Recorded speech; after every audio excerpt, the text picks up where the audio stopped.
नमस्कार दोस्तों, स्वागत है आप सभी का आपके अपने YouTube चैनल दक्ष स्टडी क्लासेस में। दोस्तों, आज हम याद करेंगे पृथ्वी की उत्पत्ति और भूगर्भिक इतिहास। पृथ्वी की उत्पत्ति कैसे हुई, वैज्ञानिकों ने अपने क्या क्या मत दिए इसकी उत्पत्ति के बारे में इस वीडियो में पूरा डिस्कस करेंगे। चलिए शुरू करते हैं। सबसे पहले पृथ्वी को जो गोलार्ध बताया था वो बताया था अरस्तु ने। अरस्तु एक वैज्ञानिक था, इसने पृथ्वी को बताया था कि ये एक गोलार्ध है। और जो वैज्ञानिकता के आधार पर सिद्ध किया कि पृथ्वी गोल है, ये किया था न्यूटन ने। न्यूटन ने बताया था कि पृथ्वी गोल है। सबसे पहले उत्पत्ति के बारे में तर्कपूर्ण परिकल्पना जो दी थी वो कास्ते दा बफन ने दी थी। इसने दो सिद्धांत दिए थे अपने, एक था अद्वैतवादी, एक तो अद्वैतवादी संकल्पना थी और एक थी द्वैतवादी। सबसे पहले देख लेते हैं अद्वैतवादी संकल्पना में क्या था। इसमें एक ही तारे से संपूर्ण ग्रहों की उत्पत्ति हुई है। दोस्तों, ये जो परिसंकल्पना थी ये लगभग 99% सही थी। एक ही तारे से संपूर्ण ग्रहों की उत्पत्ति हुई है। और द्वैतवादी संकल्पना, इसमें दो तारों के टकराने से ग्रह की उत्पत्ति हुई है। इन दोनों संकल्पनाओं में अद्वैतवादी को पैतृक संकल्पना कहा जाता है।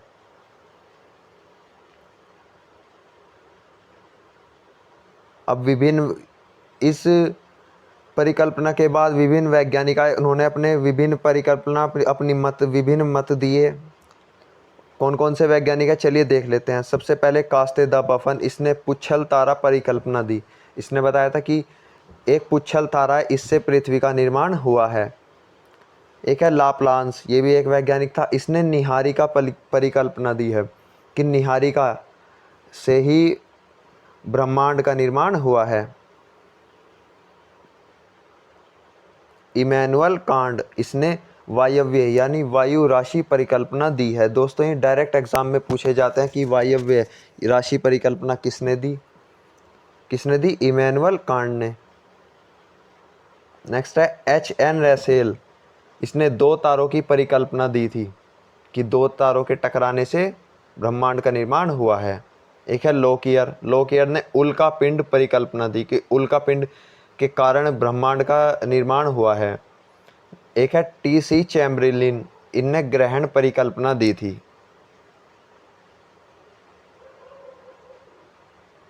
नेक्स्ट है जेम्स जीन्स, इसने एक ज्वारीय परिकल्पना दी थी कि ज्वार के कारण ब्रह्मांड का जो निर्माण हुआ है और उससे ही पृथ्वी का निर्माण भी हुआ है, ज्वारीय परिकल्पना के कारण। एक वैज्ञानिक है रोसजन, इसने विखंडन का सिद्धांत यानी टूटने का सिद्धांत दिया था कि दो तारे आपस में टकराए, विखंडन हुआ और जो है ब्रह्मांड का और पृथ्वी का निर्माण हुआ।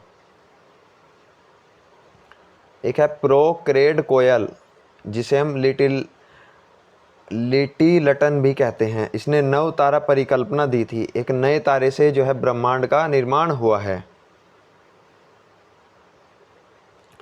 रेडियोधर्मिता के आधार पर जो पृथ्वी की आयु जो नापी गई है वो 3.9 अरब वर्ष नापी गई है कार्बन 14 विधि से। और जो सभी ग्रह का निर्माण कब हुआ था? 4.6 अरब वर्ष पहले ये नापा गया है। इसका जो पता लगाया गया है यूरेनियम विधि से। जब पृथ्वी अलग हुई तब किन गैसों की प्रधानता थी? हाइड्रोजन और हीलियम, जो कि अब भी सूर्य में मौजूद है और इसी से ही जो है प्रकाश पृथ्वी तक आ रहा है, जो हाइड्रोजन हीलियम में परिवर्तित हो रही है इसी के कारण। एक है बिग बैंग थ्योरी, ये जॉर्ज लेमेंतेर ने दी थी। सौरमंडल का जो जनक जो माना जाता है वो नेबुला यानी कि निहारिका को माना जाता है। पृथ्वी की उत्पत्ति और गैसों व कणों से हुई है, यह किसने बताया था? ये मोटोसिस मिड ने बताया था। एक वैज्ञानिक था मोटोसी मिड, इसने बताया था कि जो पृथ्वी की उत्पत्ति हुई है वो गैस के कणों से मिलकर हुई है। दो तारों की परिकल्पना दी थी H.N. रसेल ने। इसने आधुनिक सिद्धांत और सर्वमान्य सिद्धांत बिग बैंग सिद्धांत है, इसके जो सिद्धांत है वो आधुनिक सिद्धांत, सर्वमान्य सिद्धांत और बिग बैंग सिद्धांत है। इस पर आगे चलकर चंद्रशेखर और स्टीफन हॉकिंस जैसे वैज्ञानिकों ने काम किया है। जो आगे इसकी रिसर्च को बढ़ाया था वो चंद्रशेखर ने और स्टीफन हॉकिंस ने बढ़ाया था। इसे विस्तारित ब्रह्मांड भी कहते हैं, यानी इस सिद्धांत के अनुसार ब्रह्मांड का लगातार विस्तार होता जा रहा है और ये बात सत्य है। पृथ्वी का भूगर्भिक इतिहास सबसे पहले बताया था कास्तेदा बफन ने।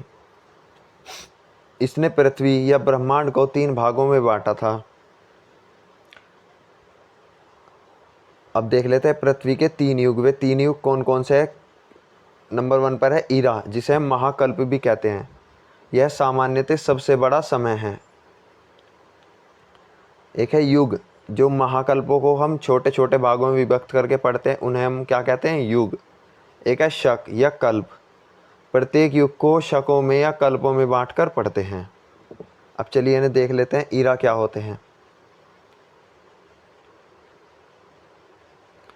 ईरा, इसके 6 भाग है। आर्कियोजोइक, ट्रोटीरिजोइक, पेलियोजोइक ईरा, और एक है मीसोजोइक ईरा, सीनोजोइक और एक है नियोजोइक ईरा। सबसे पहले देखते हैं आर्कियोजोइक ईरा। इस काल में सबसे पहले पृथ्वी पर जीवन की उत्पत्ति आदि सागर में हुई। दोस्तों मोस्ट इम्पोर्टेंट है, डायरेक्ट क्वेश्चन एग्जाम में आता है कि पृथ्वी की उत्पत्ति आदि सागर में हुई, ऐसे पूछता है। और ये कौन से काल की है बात है? ये आर्कियोजोइक ईरा यानी आर्कियोजोइक काल की बात है। सोना, लोहा, ग्रेनाइट, नीज आदि चट्टानें इसी काल की है। जो ये सोने की जो चट्टानें हैं, लोहे की और ग्रेनाइट, नीज आदि की जो चट्टानें बनी थी वो आर्कियोजोइक काल में ही बनी थी।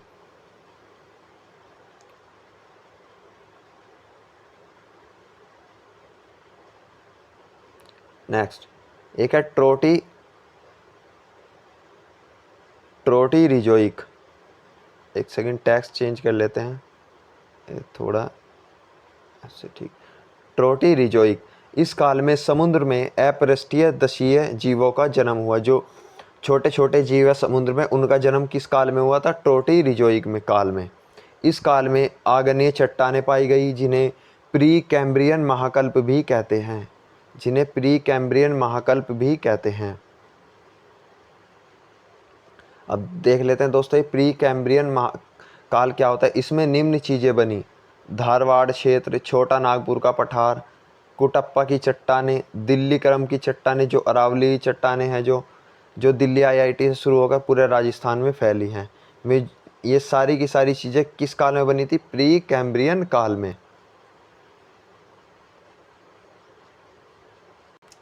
नेक्स्ट है पेलियोजोइक। इस काल में समुद्री जीवों का पहली बार पता लगाया गया, अर्थात इसमें समुद्री जीवों का युग भी कहते हैं। इसे समुद्री जीवों का युग भी कहते हैं। जो समुद्र में जो छोटे छोटे जीव जंतु है उनका जो पता लगाया था वो पेलियोजोइक युग में ही लगाया गया था। और जो पेलियोजोइक युग के 6 भाग हैं, चलिए उन्हें डिस्कस कर लेते हैं। नंबर 1 पर है कैम्ब्रियन शक, नंबर 2 पे है ऑर्डोविशियन शक, तीसरा है सिरियुरिन शक, चौथा है डिबोनियन शक और 5वां है कार्बोनिफेरस शक। मोस्ट इम्पोर्टेंट है। एक है पोर्मियन शक। कैम्ब्रियन शक को हम सबसे पहले डिस्कस कर लेते हैं। पृथ्वी पर सबसे पहले जीवों और वनस्पतियों की उत्पत्ति इसी काल में हुई। जितनी भी पेड़ पौधे बने वो सब कैम्ब्रियन काल में ही बने, और जो छोटे छोटे जीव जंतु है वे भी कैम्ब्रियन काल में ही बने। इस काल में अवसादी चट्टानें यानी जीवाश्म बनी। जो अवसादी चट्टानें जिनमें जीवाश्म पाया जाता है वे प्री कैम्ब्रियन काल में ही बनी थी। इस काल में पेरिपेट्स यानी एनिलिडा और ऑर्थोपोडा जंतु बने। इस काल में समुद्री घासों का निर्माण हुआ। जो समुद्र में जो घास होती है उसका जो निर्माण हुआ था इसी युग में हुआ था। समुद्र में जो जड़ विहीन गैस है उन्हें सारगैसम कहते हैं, ये भी इसी काल की है। समुद्र में जो जड़ विहीन जो घास होती है और जो उनसे ये गैस बनती है जिसे सारगैसम कहते हैं, ये भी इसी काल की है। इस काल में विंध्याचल पर्वत बना। मोस्ट इम्पोर्टेंट है, विंध्याचल पर्वत किस काल में बना? कैम्ब्रियन काल में। नेक्स्ट है ओर्डोविशियन शक। इस काल में छोटी मछली का निर्माण हुआ, जो समुद्र में जो छोटी छोटी मछलियाँ उनका निर्माण हुआ था ओर्डोविशियन शक में। नेक्स्ट है सिल्यूरिन शक। इस काल में रीढ़ की हड्डी वाले समुद्री जीव का विकास हुआ, रीढ़ की हड्डी वाले समुद्री जीव का विकास हुआ सिल्यूरिन शक में। और ये जो दोस्तों धीरे धीरे इन्हीं से ही मानव का निर्माण हुआ। चौथा है डिवोनियन शक। इस काल को मत्स्य युग भी कहते हैं। इस काल में उभयचर समुद्री जीवों का विकास हुआ। दुनिया में पहला उभयचर था स्ट्रिगोसीफेलिया। दुनिया में सबसे पहला उभयचर था स्ट्रिगोसीफेलिया। इसमें समुद्र में स्वर्ण जैसी वनस्पति का विकास हुआ। जो स्वर्ण जैसी एक घास होती है उस वनस्पति का जो विकास हुआ था वो डिवोनियन शक में ही हुआ था। नेक्स्ट है कार्बोनिफेरस शक। इस काल को उभयचरों का युग भी कहते हैं। इसमें सरीसृप यानी रेप्टाइल रेंगने वाले पशुओं की उत्पत्ति हुई। इसमें जो सांप जो भी बने थे और जो रेंगने वाले पशु बने थे उनकी उत्पत्ति कार्बोनिफेरस युग में ही हुई। मोस्ट इम्पोर्टेंट है। इसमें बड़े वृक्ष उत्पन्न हुए। इस काल में भारत में गोंडवाना लैंड में कोयले की उत्पत्ति हुई। जो कोयले की खानों की जो उत्पत्ति हुई वो कार्बोनिफेरस शक में ही हुई। परमियन शक। इसमें ब्लैक फॉरेस्ट जो कि जर्मनी में स्थित है और भ्रंश पर्वत बने। भ्रंश पर्वत क्या होता है दोस्तों, जैसे ये ज़मीन है या तो ये ज़मीन ऊपर उठ गई इसे भी भ्रंश पर्वत कहते हैं। ये जो पर्वत बना है ये भ्रंश पर्वत कहलाएगा। और जो ये ज़मीन है मान लिया ये ज़मीन है और ये नीचे को जो अगर ये धंस गई तो ये भी भ्रंश पर्वत ही कहलाएगा।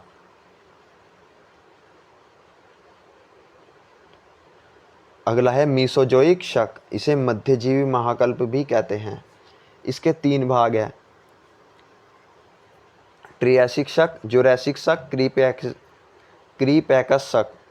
इसे सरीसृपों का युग भी कहते हैं। जो सांप वगैरह बने थे वे मीसोजोइक शक में ही बने थे। सबसे पहले डिस्कस करते हैं ट्रैसिक शक। यह शुरू में रेंगने वाले जीवों का युग कहलाता है। जो रेंगने वाले जो जीव बने थे ट्रैसिक शक में बने थे। इसके अंत में आते आते उड़ने वाले सरीसृप टीरोसोरो, जिसे टीरोसोरो कहते हैं, का जन्म हुआ। जो उड़ने वाले जितने भी सांप वगैरह हैं जो भी जीव जंतु है वे ट्रैसिक शक में ही बने थे। इसके बाद अंडे देने वाले जो सांप होते हैं वे बने और जिन्हें हम क्या कहते हैं, प्लेटीथीरिया। इसमें गोंडवाना लैंड टूटकर ऑस्ट्रेलिया, दक्षिण भारत और अफ्रीका और दक्षिण अमेरिका का निर्माण हुआ। जो गोंडवाना लैंड जो टूटकर अलग हुआ था उससे ही ऑस्ट्रेलिया महाद्वीप, दक्षिण भारत और अफ्रीका महाद्वीप और दक्षिण अमेरिका महाद्वीप का निर्माण हुआ था। किस युग में? ट्रियासिक शक में। नेक्स्ट है जुरैसिक शक। इस काल में पुष्प और फूल देने वाले पौधे पैदा हुए। जो पुष्प और फूल देने वाले पौधे जो बने थे वो जुरैसिक शक में ही बने थे। दोस्तों इसके ऊपर एक मूवी भी है जुरासिक पार्क, देखना, बहुत अच्छी मूवी है। इनमें भी सबसे पहले एंजियोस्पर्म यानी आवर्तबीजी, इन्हें सबसे पहले आवर्तबीजी कहते हैं। डायनासोर, कंगारू इसी काल में बने थे। पहली बार जो स्तनी जो पैदा हुए थे वो जुरासिक शक में ही पैदा हुए थे। और जो पहली बार उड़ने वाले सरीसृप से उड़ने वाले पक्षी आर्कियोप्टेरिस पैदा हुए, जिन्हें हम क्या कहते हैं, आर्कियोप्टेरिस।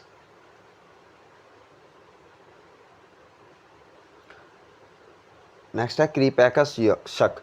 इस काल में बहुत सारे पर्वत बने जिन्हें रॉकीज, एंडीज, यूरोप महाद्वीप के पर्वत कहते हैं। जैसे रॉकीज होगा, एंडीज होगा और यूरोप महाद्वीप के पर्वत हो गए। और एक नहर है पनामा नहर। सब जो भी बना था यह क्रीपैकस शक में ही बना था। इसमें दक्षिण भारत के पठारी भाग पहली बार ज्वालामुखी बनी। जो दक्षिण भारत के जो पठार भाग है उसमें जो ज्वालामुखी सबसे पहले बनी थी इसी युग में बनी थी। उत्तर पश्चिम भाग में कनाडा, अलास्का, मैक्सिको एवं ब्रिटेन के डोवर भाग में मिट्टी का जमाव हुआ। जो मिट्टी इकट्ठा होना शुरू हुई जो बाद में उपजाऊ हुई वो अलास्का, कनाडा, मैक्सिको, ब्रिटेन की जो मिट्टी थी वो इसी युग में यानी क्रीपैकस शक में ही बनी थी, जिसे हम कौन सी मिट्टी कहते हैं, खरिया मिट्टी। नेक्स्ट है सीनोजोइक शक। इस काल में पहली बार अल्पाइन पौधे उगे। अल्पाइन पौधे कैसे होते हैं? जैसे कि चीड़। दुनिया के नए मौड़दार पर्वत इसी काल में बने, जैसे आल्पस हो गया, हिमालय, रॉकीज, एंडीज। जो एंडीज पर्वतमाला है, जो सबसे बड़ी पर्वतमाला है, ये दक्षिण अमेरिका की। इसमें स्तनी कीटों और आवर्तबीजियों का युग भी कहते हैं। इस काल को तृतीय युग की संज्ञा दी गई है। मोस्ट इंपॉर्टेंट सवाल है। इसके 3 भाग हैं। कौन कौन से हैं? चलिए देख लेते हैं। एक है पेलियोसीन, इकोसीन, ओलिगोसीन, एक है मायोसीन, प्लियोसीन।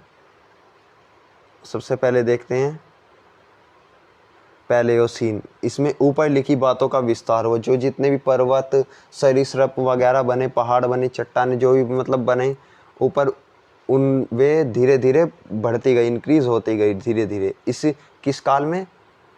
पैलियोसीन शक में। जैसे कि अल्पाइन हो गया, आवर्तबीजी पौधे हो गए, ये इनकी मात्रा बढ़ती गई। एक है ईसीन शक। उपरोक्त पड़े हुए पर्वतों की ऊंचाई बढ़ी। जितने भी हमने ऊपर पर्वत पड़े हैं, रॉकीज, एंडीज, हिमालय वगैरह जो भी हैं, उनकी ऊंचाई बढ़ी। जैसे हिमालय से वृद्ध हिमालय बन गया। वृद्ध माने बड़ा हिमालय बन गया। इस काल में हिंद और अटलांटिक महासागर का विकास हुआ। मोस्ट इंपॉर्टेंट सवाल है। इस काल में हाथी, घोड़े और गैंडे का विकास हुआ। ये भी मोस्ट इंपॉर्टेंट सवाल है दोस्तों। ये काल बहुत इंपॉर्टेंट है। ईसीन शक। एक है ओलिगोसीन शक। इसमें जो बिल्ली, कुत्ते, भालू, पूंछहीन बंदर, जो जिसे हम मानव का पूर्वज कहते हैं, इसी काल में इनका विकास हुआ। अगला है मायोसीन शक। इसमें लघु हिमालय का निर्माण हुआ। शार्क मछली का निर्माण हुआ। जितनी भी बड़ी बड़ी जो शार्क मछली वगैरह, डॉल्फिन वगैरह, सब का जो निर्माण हुआ, तो जो बनी थी वो मायोसीन शक में बनी थी। इसमें पूंछहीन बंदर, जिसे हम क्या कहते हैं? ब्रोकांसल। मोस्ट इंपॉर्टेंट सवाल है। अफ्रीका से एशिया पहुंच गया, इसके बाद यूरोप पहुंचा। सबसे पहले जो ये बंदर का जो निर्माण हुआ था, ये अफ्रीका में हुआ था। और कौन से युग में? मायोसीन युग में। फिर ये अफ्रीका से धीरे धीरे एशिया पहुंचा और एशिया से यूरोप महाद्वीप में पहुंच गया। इस काल में अंटार्कटिका में पेंगुइन का जन्म हुआ। जो पेंगुइन का जो जन्म हुआ, जो कि एक जानवर है, इसका जो जन्म हुआ था वो अंटार्कटिका में मायोसीन शक में हुआ था। नेक्स्ट है प्लियोसीन शक। वर्तमान के जो महासागर है, जितने भी हिंद महासागर, अटलांटिक वगैरह महासागर, इसमें बन गए थे और महाद्वीप का स्वरूप निर्धारित हुआ। जितने भी हमने जो ये नक्शे मैप बनाए हुए हैं, उन्होंने अपना एक स्थान ले लिया था कि मतलब ये अब यहाँ से चेंजिंग नहीं होगी इनमें बिल्कुल भी। ब्लैक सागर उत्तरी अमेरिका और कैस्पियन सागर अरब सागर की उत्पत्ति इसी काल में हुई, प्लियोसीन शक में। इसमें उत्तर का विशाल मैदान बना और मानव की उत्पत्ति हुई। मोस्ट इंपॉर्टेंट है। मानव की उत्पत्ति किस काल में हुई? प्लियोसीन शक में।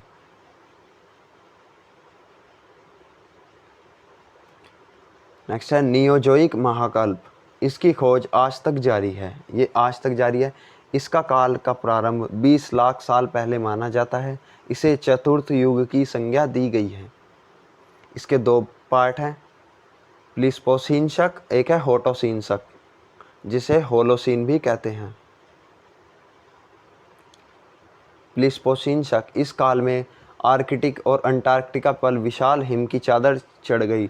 जो आर्कटिक और अंटार्कटिक जो इन पर जो बर्फ़ के जो पहाड़ बने थे, ये किस काल में बने थे? प्लीस्टोसीन शक में बने थे।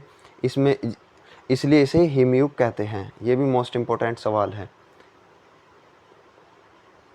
इस काल में उत्तरी अमेरिका में बड़ी बड़ी झीलें बनी। मानव का विकास जारी रहा। वह शिकार खेलता खेलता अफ्रीका महाद्वीप से यूरोप व एशिया तक फैल गया।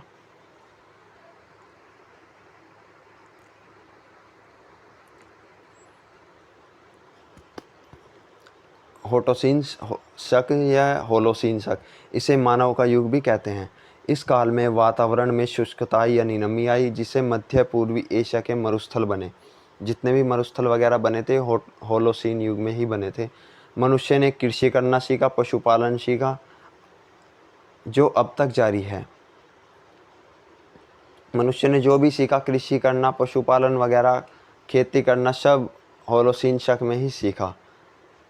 दोस्तों ये मैंने खुद राइट किया हुआ है, खुद लिखा हुआ है, अपने नोट्स वगैरह मैंने बनाए हुए हैं, उसी में से मैंने आपको ये बहुत अच्छी जानकारी जो है दी है। ये यहाँ से 1-2 क्वेश्चन ज़रूर आपको किसी न किसी एग्ज़ाम में ज़रूर देखने को मिलेगा। दोस्तों वीडियो पसंद आई तो वीडियो को लाइक करें, चैनल को सब्सक्राइब करें और अपने दोस्तों के साथ वीडियो को ज़्यादा से ज़्यादा शेयर करें। दोस्तों इस वीडियो की PDF आप हमारे टेलीग्राम ग्रुप से भी प्राप्त कर सकते हैं। इस PDF की जो PDF का लिंक है वो मैं डिस्क्रिप्शन में डाल दूंगा, वहाँ से भी आप PDF प्राप्त कर सकते हैं। और वहाँ पर भी हमारे जो टेलीग्राम ग्रुप का लिंक वहीं पर मिलेगा आपको डिस्क्रिप्शन में, वहाँ से आप जाकर टेलीग्राम ग्रुप ज्वाइन कर सकते हैं। Thank you.